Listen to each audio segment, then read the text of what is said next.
Are you still continuously impressed by bands that only use power chords? Over 50 years since the development of punk, do you see concerts more so as a way to flex injuries as opposed to an actual enjoyable experience? Are you either a 50-year-old entirely bald man covered in tattoos who has only consumed green smoothies for the past 26 years, or an ADHD-riddled Zoomer who can't eat food without YouTube videos? If so, hardcore might be the perfect genre for you. Just prepare for a lot of speed and tinnitus. Hardcore punk, commonly abbreviated to just hardcore, is an aggressive subgenre and subculture of punk that for some reason simultaneously popped up all over America at the exact same time. But what actually is it? Well, if you were to ask this motherfucker what the musical characteristics of hardcore were, he would spout some bullshit about hardcore being entirely about the attitude and die-hard mindset, which I suppose is kinda true. You have to be pretty brave to rock this trim. All jokes aside, a lot of hardcore's identity for many fans is heavily linked to the attitude, although obviously musical conventions are present. Hardcore is essentially just exceptionally harsh punk rock, meaning for the most part it consists of similar elements. Fast distorted power chord-laden guitars, aggressive blast beats, a bass you can barely hear, essentially all the skeletal elements of punk. What differs it from original punk is its sheer ability to be faster and heavier. It pushes this so far that traditional song structure goes out the f***ing window entirely. Instead, hardcore musicians focus their entire effort on playing harder and faster, eventually leading to unpredictable song structures and abrupt schizophrenic tempo changes becoming normal for the genre. Guitarists play extremely fast power chords for the most part, although it can get more complicated than that, mainly because they had to write riffs for 6 tempo changes in one 2-minute song. Just remember, layer so much distortion that feedback becomes part of the song, and never play a solo, not even once. Bass within hardcore can at times be very interesting, with groovy, fuzzy bass lines being the center of the song structure. Other times you wouldn't even be able to tell a bass guitar was present due to the noise. The drums are probably the most essential element of hardcore. They control the tempo and can suddenly decide to change it at any time. Hardcore drumming can be akin to traditional rock drumming, old school punk drumming, fast-paced thrash, all in just one f***ing song that lasts 2 minutes. A hardcore drummer has to be ridiculously tight during these tempo changes, otherwise the entire song would just fall apart, as opposed to just sounding like it's falling apart, which of course is completely intentional. I would say hardcore vocalists adopt an intense vocal style, although during concerts, most hardcore vocalists just pass the mic to fans for the entirety of the set, so they can awkwardly butcher lyrics before getting brutally assaulted under the guise of a mosh pit. In all seriousness, hardcore vocalists adopt an abrasive tone, and essentially utilize their voice as an extension of the distortion and aggression within the music. This can come in the form of prepubescent shrieking, or that shit you hear when the sink gets blocked up and you have to plunge it. Lyricism is essentially anti-everything: consumerism, greed, politics, Ronald Reagan, you name it. So how did this come to be?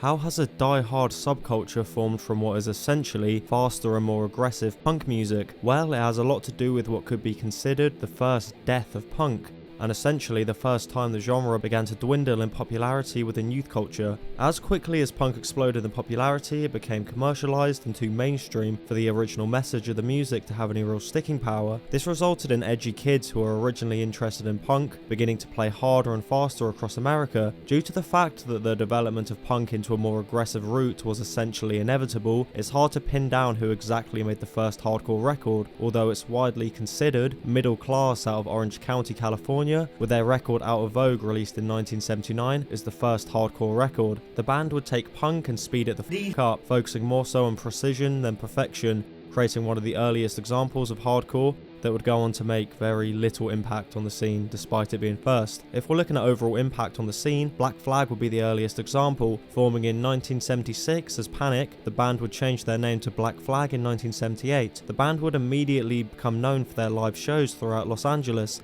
with their energy and speed making waves, eventually managing to sign a record deal, which was extremely rare for that type of music at the time, although they were pretty immediately dropped for being quote-unquote anti-parent. This started the trend of hardcore bands rejecting mainstream labels, instead opting to form their own independent ones. Greg Ginn of Black Flag would form SST Records to not only release his own music, but the music of other hardcore bands. This led to a thriving scene of independent hardcore bands putting on incredibly violent shows and developing power chord themed carpal tunnel. The Los Angeles scene would be supplemented by bands such as Bad Religion, Descendants, Minuteman and Circle Jerks. Shortly after the formation of Black Flag, the Dead Kennedys would form in San Francisco, originally playing music more akin to traditional punk. They would say that in 1981 and went full hardcore. Similarly to the bands in Los Angeles, Dead Kennedys would form their own label to release music, creating a smaller, although still thriving hardcore scene in San Francisco. On the opposite side of the country, Bad Brains would form in Washington DC in 1977, originally performing jazz fusion under the name Mind Power. Apparently there was some sort of brainwashing radiation that forced bands to play harder and faster music, as Bad Brains would also switch to hardcore in 1980 with the release of Pay to Come. Early Bad Brains would have arguably the fastest tempos in hardcore at the time, pushing the genre towards new directions. Well, mainly this direction. Bad Brains would go on to influence Ian MacKaye, who would become one of the most important figures in hardcore with the formation of Minor Threat, which not only progressed the genre musically, but influenced much more of the ethics behind the music. Minor Threat would popularize the straight edge movement and actually coined the name with the song Straight Edge, speaking out against drugs, alcohol, and pum pum time. This movement actually inspired the culture behind hardcore concerts. Bands wanted shows to be all ages due to their lack of interest in alcohol, meaning they began to hold all ages shows in DIY venues to avoid the legal requirements of venues with bars. The message and music would continue to spread throughout the US, with scenes forming in Boston, New York, Chicago, Canada, and more. You may be thinking to yourself, Coolio must be f***ing seething that America absolutely violated UK in the development of hardcore. Well, unfortunately for you, Discharge formed in 1977. We were just too busy developing grindcore, and I'll let you decide whether that was a mistake or not. As the 80s began to come to a close, hardcore would begin to shift. Essentially, this section of the history of hardcore follows a specific pattern. A band becomes bored of the sound, starts introducing elements and changing things up a bit, and essentially invents a completely new genre. Examples include Black Flag inventing sludge metal with the more slowed down, distorted tracks on the B-side of My War, Ian MacKaye collaborator Guy Picciotto and co. grudgingly inventing emo with their side project Rites of Spring, despite hating the term, and Ringworm and Integrity unfortunately creating metalcore in the 90s. Despite much of the scene branching off, some bands such as Gorilla Biscuits would stay true to the formula throughout the 80s, and the ethics of hardcore would begin to somewhat merge with anarcho-punk, which basically means everybody became vegan and extremely f***ing annoying. The 90s would essentially see a war between traditional hardcore and any offshoots. Many traditional hardcore bands would form as a reaction to the prominence of metal elements in hardcore, metalcore essentially, and hardcore heads would become very angry at pop punk's explosion of popularity into the mainstream. Despite hardcore still remaining underground in the 2000s, the popularity of pop punk alongside bands experimenting with elements of other genres led to some bands being signed to major labels. This includes bands such as Hey2O, AFI and Rise Against. Although none would see any particularly crazy success in the mainstream.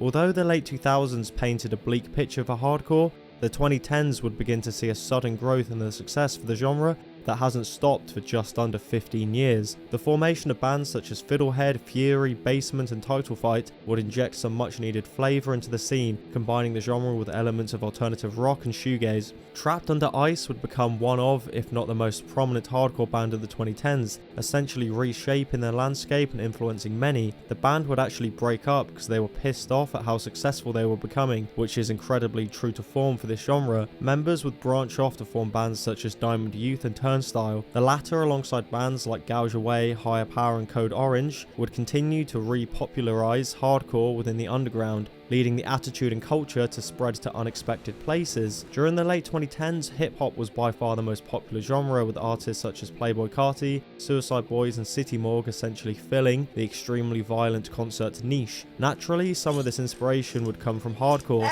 leading to rappers at the forefront of the mainstream touring and collaborating with hardcore bands, which spread the music to a more trendy audience. Surprisingly, being legally unable to brush your sweaty body with another straight edge man was actually the best thing for the popularity of hardcore, as social distancing forced the community to push their music and art through social media only. This meant prominent hardcore releases reached many more eyes. Albums such as Underneath by Code Orange, Glow On by Turnstile, and 27 Miles Underwater by Higher Power would receive critical acclaim and push the music to a much younger audience. Specifically, the success of bands like Turnstile and Knocked Loose have forefronted a new wave of hardcore bands, filling up the lineups of pretty much every festival that focuses on the heavier side of music. Zulu, Speed, High Viz, Show Me the Body, Soul Glow, No Pressure, Scowl, Drain, Koyo, Military Gun, Tsunami, they're f***ing everywhere, and now more than ever, However, hardcore has become a cornerstone of what is trendy within the heavier side of alternative music. During the vast majority of my ignorant guides, I highlight that the genre has only lowered in popularity and attention since its initial explosion, and if that isn't the case, it's usually thanks to online trends in music, nu metal. I feel hardcore avoids this. Of course, trends, memes, and online culture have affected the success in some ways, but I feel it's more akin to the culture that was built decades beforehand, specifically the live shows. Google any upcoming mainstream metal festival.